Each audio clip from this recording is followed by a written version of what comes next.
J'inviterai maintenant M. Richard Dubreuil, enseignant en sciences, pour la présentation des élèves du premier groupe de finissants de ce soir. Et pour remettre les diplômes des deux premiers groupes, j'inviterai M. Simon Vézina, directeur de notre école, et Mme Émilie Valois, déjà présente, à remettre les certificats. J'aimerais prendre une minute avant pour m'adresser aux finissants. Certains parmi vous pensent peut-être que ce soir, c'est votre soirée. Non. Non, ce n'est pas. Non, c'est vrai. Votre soirée, ça va être au bal, ou ça va être une autre soirée après ça en jeune, là, ou c'est ça, qu'on ne veut pas vraiment savoir. Quelque chose cet été. Ce soir, c'est pour vos parents, grands-parents, puis tous les adultes qui vous ont accompagné de votre naissance jusqu'à ce soir. Hein, des fois, on oublie, là, mais c'est pour la personne qui t'a fait faire tes devoirs. C'est pour la personne qui a soigné tes bobos. C'est pour la personne qui t'a appris à patiner. C'est pour la personne qui t'a appris à dire « s'il te plaît » et « merci ». C'est pour la personne qui t'a donné des livres partout où tu avais besoin d'aller. Il y en a qui se reconnaissent. C'est pour la personne qui a lavé tes sous-vêtements.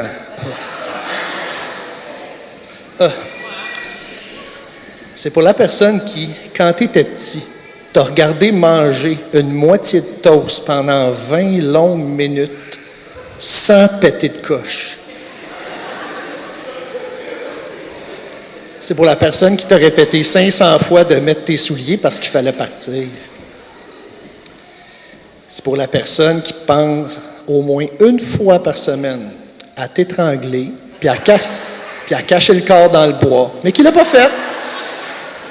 Qui l'a pas fait, preuve. Mais surtout, c'est pour la personne qui, depuis qu'ils ont vu 2 barres rouges sur un test de grossesse, s'efforce à ce que tu aies tout ce dont tu as besoin pour devenir un adulte responsable et épanoui. Et ce soir, ça marque une étape importante pour vous, mais aussi pour tous ces adultes-là qui vous ont accompagné. Donc, pour résumer, les finissants, votre job ce soir se limite à 2 choses. 1. Monter sur la scène quand c'est votre tour, sans trébucher. Et 2. Être beau pour les photos. Sur ce, on va passer au diplôme. Elle est travaillante, talentueuse, perfectionniste et a une attitude exemplaire. Mais ça, n'importe quel adulte qui l'a côtoyé pendant les 5 dernières années pourrait vous dire la même chose. Je voulais plutôt vous parler d'un conflit que j'ai eu avec elle il y a environ 3 ans. Nous avions un désaccord sur l'importance culturelle de l'œuvre de Susan Collins par rapport à l'œuvre de George Lucas. Traduction, elle prétendait que Hunger Games était meilleur que Star Wars.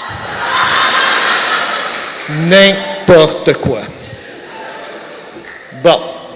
La discussion n'a pas duré longtemps. Il est très clair de qui en est sorti vainqueur. Donc, pour rester dans l'esprit fanboy, je terminerai en lui souhaitant que le sort lui soit favorable.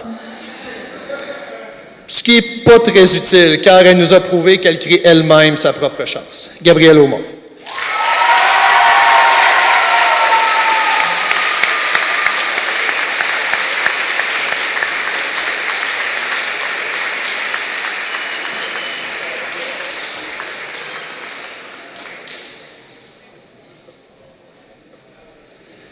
La prochaine est une élève que j'ai vue beaucoup évoluer durant les 3 années consécutives que je lui ai enseigné. Elle est passée de rebelle qui perturbait les cours en secondaire 2 à une des seules du groupe qui faisait ses exercices de maths en secondaire 4. Et il n'y en avait pas beaucoup. Elle a quand même gardé sa personnalité un peu spéciale. Après tout, elle fait partie du trio que l'on connaît sous le nom des princesses. Mélodie Beauchamp.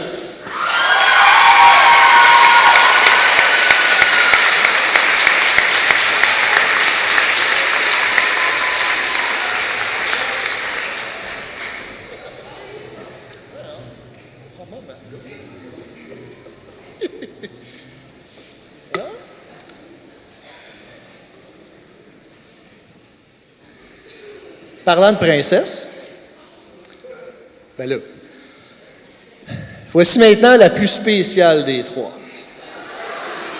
Oh! Qui ont deviné. Elle m'a parlé pour la première fois alors qu'elle était en 5e ou 6e année et que j'étais bénévole au club des petits déjeuners à l'école des explorateurs.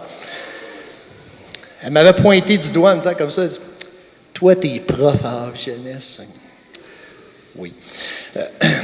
Elle nous a impressionnés par ses remarques souvent hors sujet, qui nous ont fait apparaître des points d'interrogation sur plusieurs visages, dont le mien. Je me rappelle, je devais aussi me méfier lorsqu'elle s'assoyait en avant de la classe pour ne pas me faire voler mon rouleau de papier brun. Je l'ai vue, elle aussi, prendre la maturité au fil des années, alors que je lui ai enseigné pendant 2 ans, et aussi parce qu'elle ne manquait aucune occasion de me dire bonjour lorsqu'elle me croisait. Donc, continue à répandre ta bonne humeur bien spéciale. José Lydia Bernier.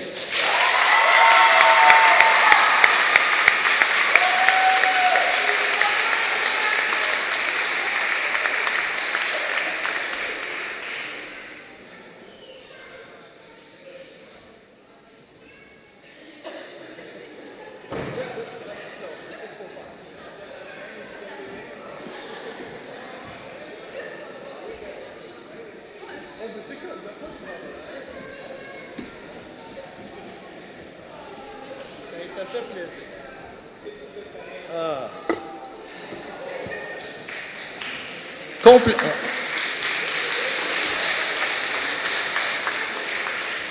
Complétons le trio des princesses avec une demande spéciale vieille de 2 ans. En effet, cette finissante avait assisté à la soirée des Toges de 2017 et le lendemain m'avait demandé, en fait, elle m'avait plutôt ordonné, de faire son texte en 2019. Eh bien, nous y voilà. Donc, en secondaire 2, elle se faisait plus discrète, mais tranquillement, son côté rebelle et revendicateur s'est mis à apparaître. On pourrait dire que ça l'a aidé à faire preuve de leadership dans différents projets, une qualité très importante dans de nombreux domaines. On lui souhaite qu'elle s'en serve pour déranger le pouvoir en place dans la voie qu'elle choisira et qu'elle nous laisse un peu tranquille. Ève-Marie Thibodeau.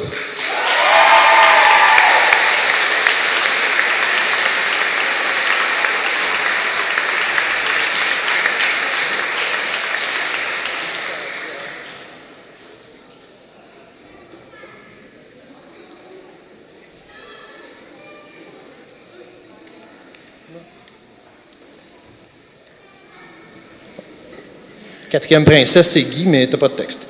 Bon. Avant de passer au prochain diplôme, je voulais vous parler de la matière que j'enseigne en secondaire 5, la physique. C'est une science merveilleuse qui permet de voir l'univers d'un autre angle. Tous ceux qui étudient la physique ont une relation amour-haine avec cette discipline. Peu importe notre niveau, de simple étudiant à prix Nobel, les leçons d'humilité données par la physique sont nombreuses et brutales. Très brutale. Cette finissante, extrêmement douée, l'a appris souvent à ses dépens. Elle devrait aller loin dans les sciences pures et appliquées. Mais si sa rigueur au travail ne s'améliore pas, elle réalisera vite que les leçons d'humilité vont devenir de plus en plus brutales. Mais je suis confiant que ça va bien aller. Zoé Bicra.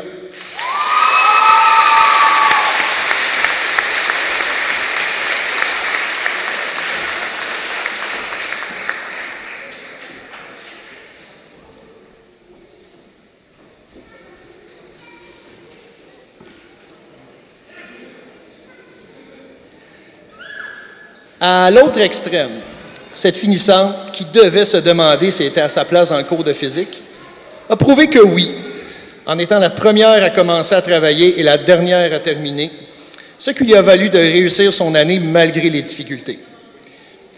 Elle a aussi compté pour environ 25% de la participation totale à mon très peu populaire club d'échecs cette année. Ceux qui n'ont pas entendu parler, c'est ça.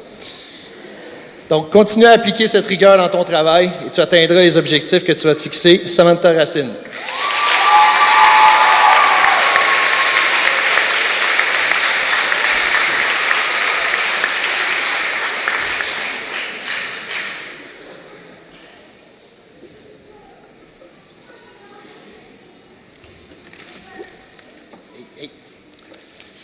Bon.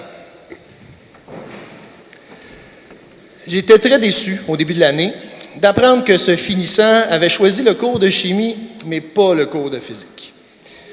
En plus de savoir qu'il était capable de réussir mon cours, il aurait agrémenté le groupe avec des commentaires très colorés. C'était le cas lorsqu'il était dans ma classe de secondaire 2, surtout pendant le chapitre sur la sexualité. Je pourrais aussi dire qu'il était un redoutable adversaire au taekwondo, mais le mot adversaire voudrait dire que j'avais une chance de gagner, ce qui n'était pas du tout le cas. Emmanuel Vignola.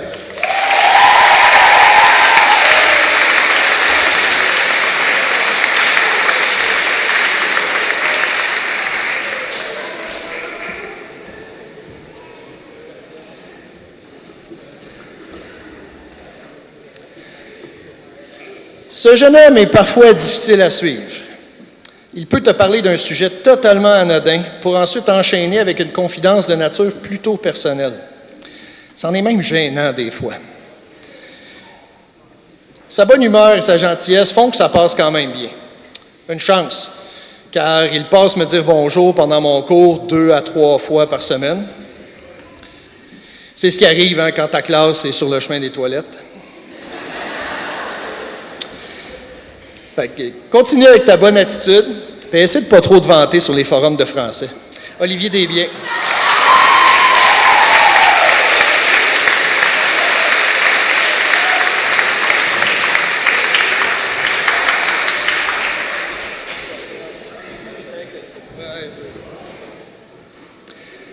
Cette finissante est très dévouée à son travail et les résultats sont là pour le prouver. Par contre, elle se met beaucoup de pression.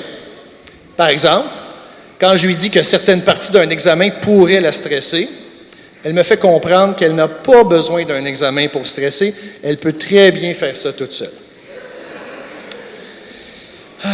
Mais elle n'est pas toujours stressée. Elle en profite quand même pour se détendre en se moquant subtilement de mes talents en dessin. Mais c'est pas grave, parce que ça fait plus de 2 ans que je me moque de ses talents en construction. Lisanne Thibault.